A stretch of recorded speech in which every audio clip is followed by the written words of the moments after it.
আসসালামু আলাইকুম ওরহমতুল্লাহি ওবরকাতুহ। অবশ্যই অপচয়কারী শয়তানের ভাই। সচরাচর আমরা অজু করার সময় প্রচুর পরিমাণে পানি অপচয় করে থাকি। তাই আমি আপনাদেরকে দেখাবো কিভাবে ট্যাপের মাধ্যমে অজু করলেও খুবই অল্প পানিতে অজু করা সম্ভব। পানির অপচয় রোধে সবচেয়ে উত্তম হচ্ছে কোনো একটি পাত্র নিয়ে সেখান থেকে ঢেলে ঢেলে অজু করা।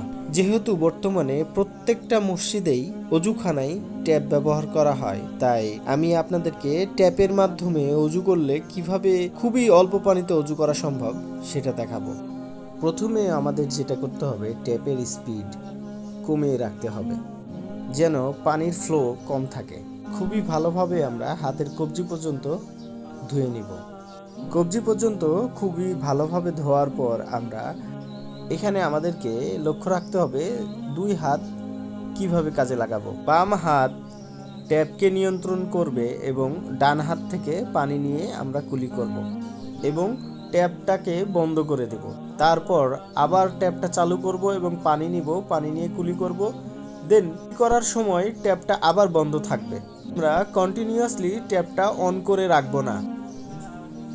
নাকে পানি দেওয়ার সময়ও ঠিক একইভাবে আমরা বাম হাত দিয়ে কলটি অন করব, ডান হাতে পানি নিয়ে আবার নাকে পানি দেব, দেন কলটি বন্ধ করে দেব।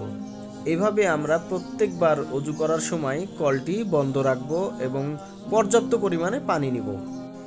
তাতে করে আমাদের অনেক পানি সাশ্রয় হবে। সারাক্ষণ ট্যাপ ছেড়ে রাখার কারণে আমরা অনেক গ্যালন পানি নষ্ট করি। এখানে আমাদের সচেতন হতে হবে। একজন মুমিন ব্যক্তির উচিত প্রত্যেকটা জায়গায় সচেতন থাকা, প্রত্যেকটা পদক্ষেপই খেয়াল করা যেন ভুল না হয়ে যায়।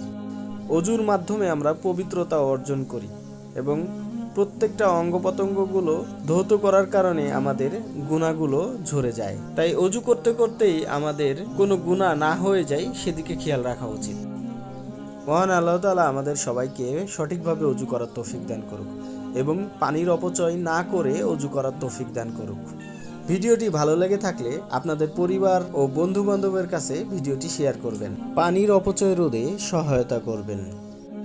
আশা করি ভিডিওটি আপনাদের উপকারে আসবে। পরবর্তী কোনো ভিডিওতে আবার দেখা হবে ইনশাল্লাহ। আসসালামু আলাইকুম ওয়া রাহমাতুল্লাহি ওয়া বারাকাতুহু।